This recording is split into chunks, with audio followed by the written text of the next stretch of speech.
Dear student, welcome to our educational channel mechanical Pandit. अभी just हम लोग पिछले 81 जो लेक्चर नंबर था हमारा, उसमें हमने बियरिंग के टाइप्स बताए थे और एक लिटिल बिट कॉन्सेप्ट बताए थे। फिर मैं आपको एक बार रिपीट कर रहा हूँ कि लिटिल बिट कॉन्सेप्ट ही बताने जा रहा हूँ, बहुत ज़्यादा कॉन्सेप्ट अभी नहीं बताऊंगा। और जो स्लाइडिंग कॉन्टैक्ट बियरिंग है, बेसिकली हमने पिछले क्लास में बताया था कि bearing is an element which support the moving element, और जो है it provide the relative motion and it has two kinds, sliding contact bearing and rolling contact bearing. दोस्तों, लेक्चर नंबर 82 में आज हम लोग स्लाइडिंग कॉन्टैक्ट बियरिंग पढ़ेंगे और लेक्चर नंबर 92, ठीक 10 लेक्चर के बाद, क्योंकि 10 लेक्चर लगेगा हमको स्लाइडिंग कॉन्टैक्ट बियरिंग में। 10 लेक्चर के बाद जो है 92 में हम लोग पढ़ेंगे रोलिंग कॉन्टैक्ट बियरिंग। तो आइए देखते हैं स्लाइडिंग कॉन्टैक्ट बियरिंग के कुछ कॉन्सेप्ट। स्लाइडिंग कॉन्टैक्ट बियरिंग है क्या? तो बेसिकली बियरिंग बियरिंग ही है, ठीक है ना। There is nothing else, but the basic difference is that the element which you see inside the bearing, it is called journal. ये जिसमें आप शाफ्ट फिट करेंगे दैट इज कॉल्ड जॉर्नल। और इसके जो सबसे अपर पार्ट है जो सपोर्ट कर रहा है जॉर्नल को, उसको बोलते हैं बियरिंग। ये पार्ट जो है आपका क्या है? बियरिंग है। और ये जो अंदर का पार्ट है, इसमें क्या है? बेसिकली लुब्रिकेंट है। कौन सा लुब्रिकेंट है? It may be vegetable oil, lubricant oil, silicone oil, grease, mineral oil and many more things. But the concept की जो है, ये लुब्रिकेंट को सील पैक करना जरूरी है ताकि there should not be any kind of leakage, ठीक है ना। तो दैट इज द कॉन्सेप्ट। और ये हम लोग डिफरेंट टाइप्स ऑफ द जो है बियरिंग पढ़ेंगे अब। जो हमने बताया था आपको कि स्लाइडिंग कॉन्टैक्ट बियरिंग जो है बेसिकली दो टाइप का होता है। एक होता है आपका रेडियल बियरिंग और दूसरा होता है radial contact bearing, sorry axial bearing. तो रेडियल और एक्सियल, एक्सियल को ही हम लोग थ्रस्ट बियरिंग बोलते हैं। दैट मीन्स कि यदि लोड आपका रेडियली अलोंग लग रहा हो तो ये रेडियल बियरिंग हो गया, और एक्सियल लोड लग रहा हो तो रेडियल प्लस एक्सियल दोनों लग रहा हो, तब जरूरत पड़ता है हमें थ्रस्ट बियरिंग की, जो कि अभी आप देख रहे हैं। और ये सिंपल बियरिंग जो है सिर्फ रेडियल लोड लग रहा है, तो क्या हो जाएगा? Radial load bearing. अब जो है स्लाइडिंग बियरिंग, इसमें लुब्रिकेंट यदि देते हैं किसने? जॉर्नल और जो है बियरिंग के बीच में, तो इसको हम लोग बोलते हैं स्लाइडिंग कॉन्टैक्ट बियरिंग। और यदि यही रोलर लगा देते हैं, ठीक है ना, तो रोलिंग कॉन्टैक्ट बियरिंग। अब रोलर में जो है बॉल हो सकता है, रोलर हो सकता है, निडिल हो सकता है, दैट डिपेंड्स। बट यदि लुब्रिकेंट है किसके? जॉर्नल और बियरिंग के बीच में, तो then it is this sliding contact bearing. अब different types of sliding contact bearing, और आज का हमारा लेक्चर भी है किसमें? जो है स्लाइडिंग कॉन्टैक्ट बियरिंग का। अब देखिए कि ये हमारा स्लाइडिंग कॉन्टैक्ट बियरिंग है, और इसका सेपरेट एक नोमेनक्लेचर की क्लास हम लेंगे किसमें? लेक्चर नंबर हमारा होगा वह 84, ठीक है। उसमें लुब्रिकेशन पढ़ाएंगे और 85 में नोमेनक्लेचर बताएंगे। तो 85 लेक्चर नंबर देखिएगा तो उसमें आपका इसका नोमेनक्लेचर समझ में आ जाएगा। लेकिन आज हम नहीं चाहते हैं कि आप बहुत ज़्यादा नोमेनक्लेचर के ऊपर जाएं। जस्ट एक कॉन्सेप्ट ध्यान दें कि जो आपका जॉर्नल है और बियरिंग है उसके बीच में ये लुब्रिकेंट है। और जब आयल इसके अंदर रहेगा, जब ये स्टैटिक कंडीशन में रहेगा, स्टेशनरी रहेगा, तो ये आराम से नीचे रहेगा। और जैसे जैसे आप जो है आ, इसका वेलोसिटी बढ़ाते जाएंगे तो देयर विल बी गैप, और ये गैप जो आप देख रहे हैं that is called minimum thickness of the aisle, ठीक है ना। अब इन सब के बेसिस पे ही जो है different types of the bearing है। जैसे thick film bearing, that means इसी को हाइड्रोडायनामिक लुब्रिकेटेड बियरिंग भी बोलते हैं। दैट मीन्स की working surface are completely separated from each other by the lubricant, है ना। थिन फिल्म, दैट मीन्स की there is lubricant but the working surface is in partially contact, partial journal bearing, partially contact है। और zero film bearing operate without any lubricant, that is the specialty, you know, of the bearing, because there might be either solid lubricant or जो है there will be the lubricant breaking of the film, और उसमें ही जो है there might be a heat generation and the tearing and wearing of the bearing just start, है ना। उसके बाद हाइड्रोस्टेटिक और एक्सटर्नली प्रेशराइज्ड लुब्रिकेटिंग जो है, जो है हम लोग इसमें जो है ना एक प्रेशर मेंटेन करते हैं, so that the journal and bearing will have a little distance है ना। तो that is the concept of externally pressurised lubricant bearing, और वो अभी हम आपको एक दो स्लाइड के बाद दिखाएंगे। देखिए, जैसा कि अभी हम हाइड्रोस्टेटिकली जर्नल बियरिंग बोल रहे थे, दैट इज दी कैप। ये आप देख रहे हैं यहाँ पे होल है, जो कि इसके अंदर प्रेशराइज्ड लुब्रिकेंट डालने का काम आता है। यहाँ भी देखिए ये होल सब है, ठीक है ना, ये होल है। ये तो आपका थ्रस्ट बियरिंग है, तो थ्रस्ट बियरिंग में जो है ये आप पंप करते हैं इधर से क्या, आयल, ठीक है ना। ये प्रेशराइज और फिर इसको पैक कर देते हैं, ठीक है ना। ये तो रोलिंग बियरिंग का कॉन्सेप्ट है, रोलर है। रोलर बियरिंग अभी आप नेक्स्ट 92 लेक्चर नंबर में पढ़ेंगे। और ये जर्नल में full journal bearing, partial journal bearing and fitted journal bearing का कॉन्सेप्ट हम लोग देख चुके हैं। जो है हाइड्रोडायनामिक जर्नल बियरिंग आप देख सकते हैं, दैट इज द कॉन्सेप्ट किस तरह से जो है ये ब्रॉन्ज बियरिंग और ये जो है बुश यूज किए हैं, और ये लुब्रिकेंट प्रेशराइज्ड लुब्रिकेंट अगेन हम बात कर रहे हैं, ठीक है ना। और जो है लोड जो है is supported only by the fluid without any actual contact between the journal and bearing, but remember, if there is a static condition there may be contact between journal and bearing, but at high speed there will be no contact, there should not be contact, है ना। अब इसी में veg film और squeeze film, ठीक है, दोनों concept हैं, दोनों विस्कस फ्लू के ही जो है एक कन्वर्जिंग और एक डाइवर्जिंग आप मान लीजिए, ठीक है ना। तो that is the concept wedge film और जो है स्क्वीज फिल्म। यहाँ पे कि एट रेस्ट जो है, और उसके बाद अब यहाँ वेज बनना शुरू हुआ, ठीक है ना, ये स्क्वीज हो रहा है, ठीक है ना। ये देख रहे हैं जैसे जैसे स्पीड बढ़ेगा there will be a gap, gap will be maintained and gap should be maintained for the better operating conditions, for the better operation the gap is very necessary and important, है ना। ये crank shaft का भी जो है आप देख रहे हैं कि किस तरह से ये रोटेट करता है, और ये यहाँ पे हमने शो किया है कि किस तरह से जो है स्पीड आपका वेरी करेगा, तो ये आयल थिकनेस वेरी करेगा।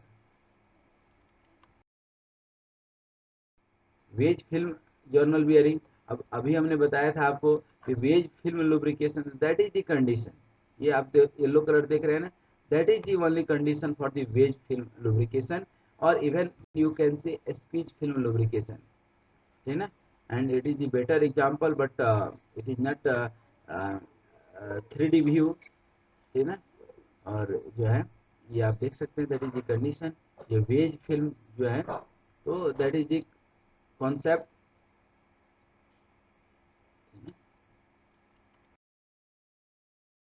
Come for the speech film lubrication that you can see, है ना। और ये आपका रेलवे का मालगाड़ी का डब्बा देखे होंगे या ट्रेन वगैरह का, वहां पे इस तरह का जो है हम लोग कई बार यूज करते हैं, ठीक है ना। This is called fitted journal bearing,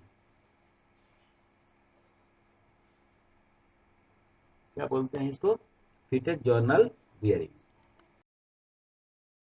अब कुछ एजम्पशंस हैं हाइड्रोडायनामिक जर्नल बियरिंग में, कि lubricant obey Newton's law of viscous flow, और ये विस्कोसिटी जो है लुब्रिकेंट का लेक्चर नंबर 84 में पढ़ाए भी हैं। And pressure is assumed to be constant throughout the film thickness, that means the condition is uniform film thickness. The lubricant is assumed to be incompressible, that means कि bulk modulus इसकी constant है, density इसकी क्या है, constant है। The lubricant is assumed to be incompressible again, and the viscosity is assumed to be constant throughout the film. The flow is one dimensional and the side leakage is neglected.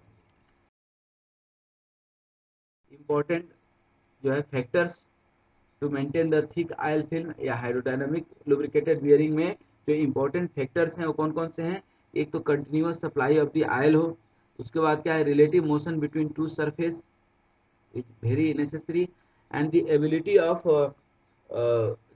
of one of the surface to take up a small inclination to the other surface in the direction of relative motion, and the line of the action of resultant aisle pressure must coincide with the line of action of external load between the surface, otherwise the things will be unbalanced, ठीक ना। हालांकि इसके unbalance से कोई बहुत ज्यादा फर्क नहीं पड़ता, but at high speed there is it may harm the bearing.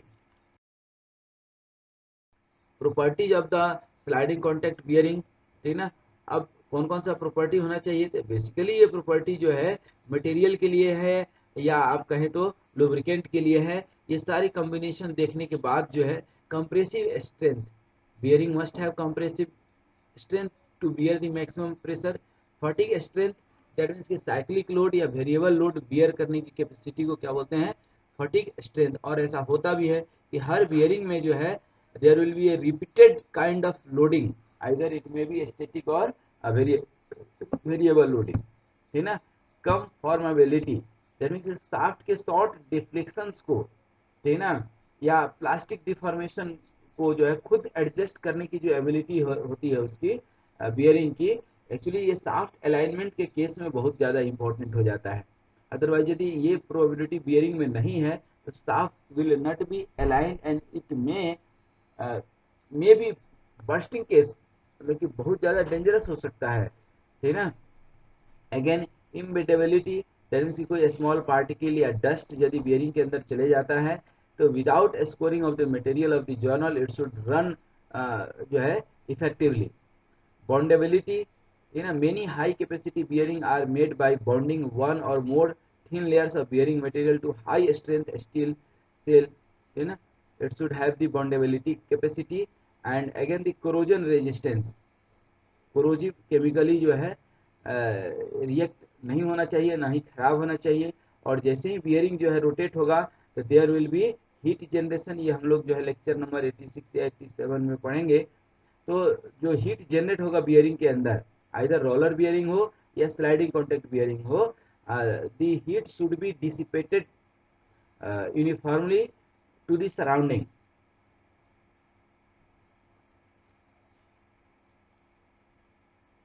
ठीक है। Thermal expansion, thermal coefficient of expansion should be very high, है ना, सो दैट कि जो है जब भी अभी हमने आपको बताया कि हीट जनरेट होगा, छोटे मोटे हीट जनरेशन के चलते थर्मल एक्सपांसन नहीं होना चाहिए, है ना। कंडक्टिविटी शुड बी हाई, कि तुरंत बाहर डिसिपेट हो जाए, ना कि जो है उसके अंदर वो कॉन्सिपेट हो जाए और जो है उसको हार्म करे, है ना। Constipation is always dangerous either for health of person और health of the bearing, so dissipation of heat is promoted. कुछ और जो कॉन्सेप्ट हैं स्लाइडिंग कॉन्टैक्ट बियरिंग के, जैसे प्रॉपर्टीज ऑफ लुब्रिकेंट्स है या terms use in hydrodynamic journal bearing है, वो लेक्चर नंबर 85 में देखेंगे। बियरिंग कैरेक्टरिस्टिक्स नंबर जो है लेक्चर नंबर 86 में हम लोग पढ़ेंगे। और heat generated and heat dissipated जो है, जो अभी हम कॉन्सेप्ट बता रहे थे, वो कहाँ देखेंगे, lecture number 80। Again further examples of the solid journal boost bearing. अब ये आप देख सकते हैं कि आयल होल है और इसके अंदर ये बूस्ट यूज की है, देखिए यहाँ पे ये क्या है, बूस्ट है। अभी आप देख सकते हैं यहाँ पे ये वीडियो, यहाँ पावर पॉइंट दिखाने का मतलब सिर्फ इतना सा ही है कि आपका विजुअल कॉन्सेप्ट थोड़ा सा और ज़्यादा क्लियर हो जाए, ठीक है ना। ये आप देखिए, as per the syllabus, as per the requirement of a student we have developed such kind of power point. आप देखिए यहाँ पे, ठीक है ना, दीज आर दी बूस्ट। ये गाड़ियों में बहुत ज्यादा यूज होता है, ठीक है ना।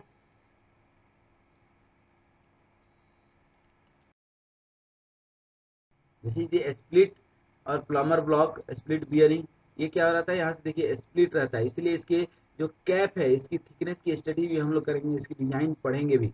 ये देखिए this is the actual example of split bearing और प्लमर ब्लॉक, ठीक है। This is the design of bearing caps and bolt, ठीक है, जो अभी हमने आपको दिखाया था। और ये तो जस्ट एग्जांपल है किसका, फुट स्टेप बियरिंग का और कोलार बियरिंग का। कोलार बियरिंग ये नहीं है, ये भी फुट स्टेप बियरिंग है। कोलार बियरिंग आपको दिखाएंगे, ये जो है थ्रस्ट बियरिंग का कॉन्सेप्ट है। थ्रस्ट बियरिंग अगेन, ठीक है ना, इसका दो एग्जांपल अभी हमने आपको बताया भी कि जो है फुट स्टेप बियरिंग। और ये लेक्चर नंबर 89 90 में ये सब हम लोग देखेंगे भी डिटेल में। This is the example of Kolar bearing, this is the all concept of the Kolar bearing, ठीक है ना। these are the Kolar. अभी यहाँ नंबर ऑफ कोलार प्लेट्स जो है 1 2 3 4 5 6 5 6 7 8, जितना भी सिंगल भी रह सकता है, जिससे स्क्रू जैक में सिंगल रहता है ना। दैट डिपेंड्स, ये पावर निकालने का और टॉर्क, जैसे कि हमने बताया भी कि हमेशा ये यूनिफॉर्म प्रेशर थ्योरी के ऊपर काम करता है। ये यूनिफॉर्म प्रेशर थ्योरी हम लोग लेंगे, ठीक है ना। तो आई होप कि ये कॉन्सेप्ट आपको समझ में आया होगा, और ये जस्ट एक पिक्टोरियल कॉन्सेप्ट था। हम लोग लेटर मोर ओवर जो है कॉन्सेप्ट जो है मैथमेटिकल कॉन्सेप्ट आगे हम लोग देखेंगे लेक्चर नंबर 84 से। for watching such a nice video, and I hope you must uh, like, share, and you have already subscribed this channel, and if not, subscribe it immediately. And specifically mechanical students are suggested to go through again and again, watch all this video to make your concept very much clear, and be happy, healthy, and keep smiling. Thank you very much.